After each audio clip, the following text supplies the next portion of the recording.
Hi everyone, कैसे हैं आप सब बच्चों। 9 मार्च को आपका मैथ्स का पेपर होने वाला है और उसकी पूरी तैयारी इसी चैनल पर मैं आप लोगों को करवा रहा हूं। जो बच्चे सिर्फ पास होना चाहते हैं उनके लिए तो इतना अच्छा इंतजाम कर रखा है कि 40-50 नंबर वो लेकर ही आएंगे। बस करना क्या है, पढ़ना है। और उसी मुहिम में आज मैं आप लोगों को 11 मोस्ट रिपीटेड क्वेश्चन इस वीडियो में बताने वाला हूं।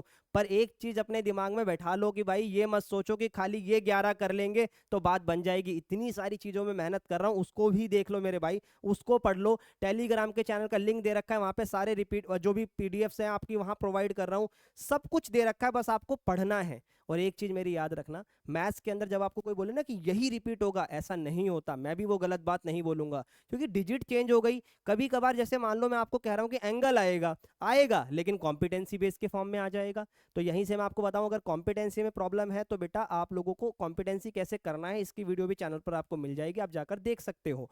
अब मैं आप लोगों को बताता हूं कि जो मोस्ट रिपीटेड क्वेश्चंस हैं इसमें हर एक चैप्टर को मैंने कैसे कवर अप करा है, ध्यान से सुनना। पर कुछ चैप्टरों को मैंने छेड़ा ही नहीं है। क्यों? जैसे मैं अगर आपसे बोलूं एप्लीकेशन ऑफ डेरिवेटिव में रिपीट होता है मैक्सिमा मिनिमा, ये टॉपिक होगा, क्वेश्चन नहीं होगा। और क्वेश्चन मेरे लिए क्या, बड़े से बड़े व्यक्ति के लिए भाई चैलेंज होगा कि बता पाए कि कौन सा मैक्सिमम मिनिमम क्वेश्चन रिपीट होगा, क्योंकि ऐसा नहीं होता। तो मैंने उन चैप्टरों को छोड़ा है जहां से टॉपिक तो कंफर्म है। देखो, ए और डी से आपका इंक्रीजिंग डिक्रीजिंग का टॉपिक आना कंफर्म होता है, किसी ना किसी सेट में देखने को मिलेगा। तो वो बात मैं यहाँ पर नहीं करने वाला। मैं आपसे उन क्वेश्चनों की बात करने वाला हूँ जो आपको डिजिट चेंज कर कर एज इट इज देखने को मिल जाते हैं। ठीक है, तो ध्यान से सुनना। फर्स्ट चैप्टर का वो क्वेश्चन हम बाद में देखेंगे। अब पिछले 2 साल से मैं क्या देख रहा हूँ, फर्स्ट चैप्टर के ना जो डायरेक्ट क्वेश्चन होते थे, जैसे 1-1 और ऑन टू प्रूफ करो, कुछ इस तरीके के, या कुछ इस तरीके वाले क्वेश्चन जिसके अंदर a, b दे रखा होता था और a minus B is divisible by 4 होता था, उसको रिफ्लेक्सिव सिमेट्रिक ट्रांजिटिव करो।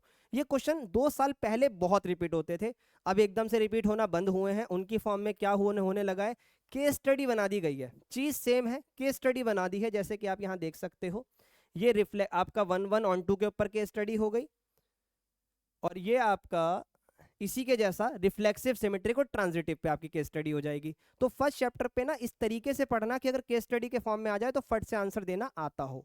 और अगर आपको इन क्वेश्चनों की भी प्रैक्टिस करनी है तो चैप्टर 1 चैनल पर ही पढ़ा रखा है, वो भी आप देख सकते हो। ठीक है मेरे भाई, आगे आ जाओ।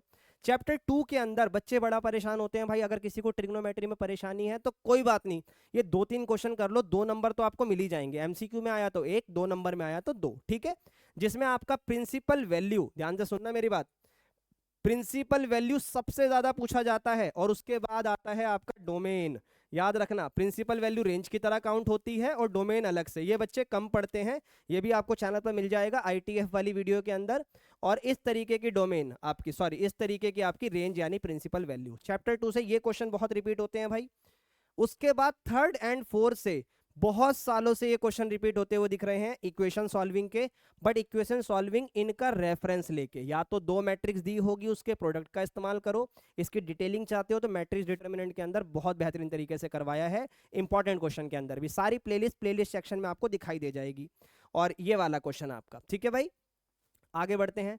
चैप्टर 5 और 6 मैंने कहा था कुछ रिपीट इसके अंदर नहीं बताऊंगा क्योंकि क्वेश्चन फिक्स नहीं है, पर टॉपिक फिक्स होता है कि भाई लॉगरिथम एक्सरसाइज और पैरामेट्रिक फॉर्म के अंदर सेकंड ऑर्डर डेरिवेटिव, ये काफी रिपीट होते हुए देखा गया है। इन दोनों में से एक ना एक क्वेश्चन पेपर में 5 नंबर में या 3 नंबर में देखने को मिल जाता है। ठीक है भाई।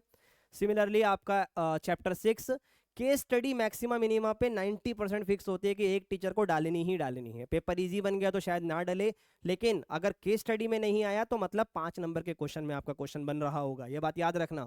सिमिलरली इंक्रीजिंग डिक्रीजिंग के क्वेश्चन को इग्नोर मत करना। चैप्टर 7, अब उसके अंदर एक क्वेश्चन चुनना कि सर ये रिपीट होता है, बड़ा चैलेंज है भाई। लेकिन ये वाला क्वेश्चन कम से कम 5 या 6 पेपरों के अंदर देखने को मिला था।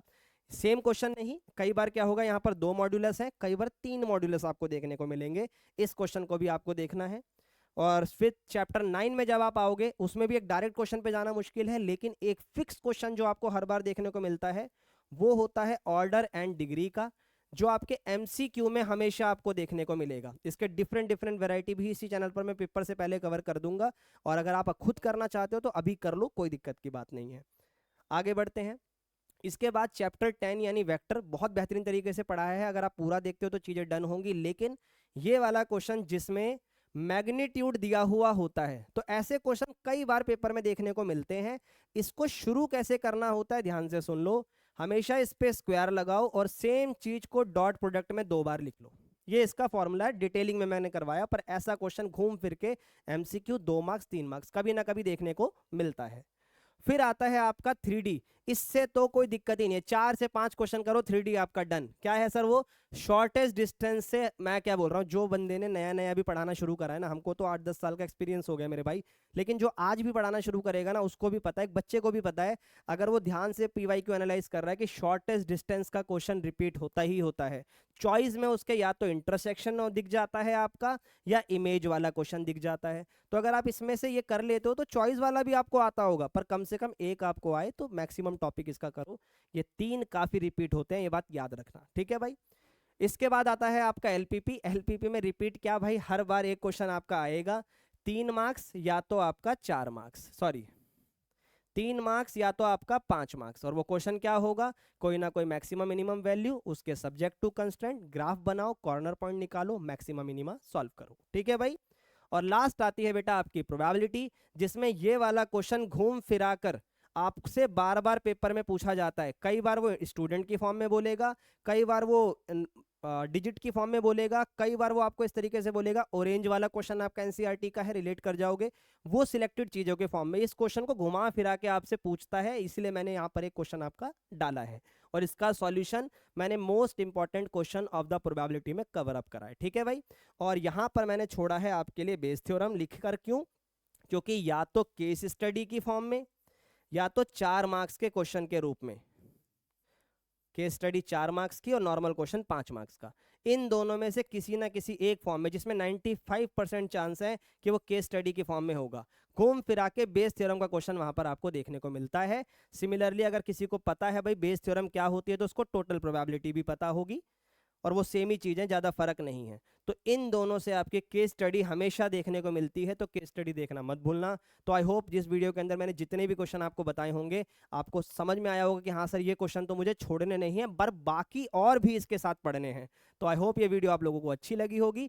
अगर अपना कोई भी सजेशन हो कि सर ये चीज़ की रिक्वायरमेंट है, सर ये भी पढ़ा दो, तो आप बस कमेंट करो, वो भी मैं आप लोगों को पढ़ाऊंगा। मिलते हैं नेक्स्ट वीडियो में, bye bye and take care guys.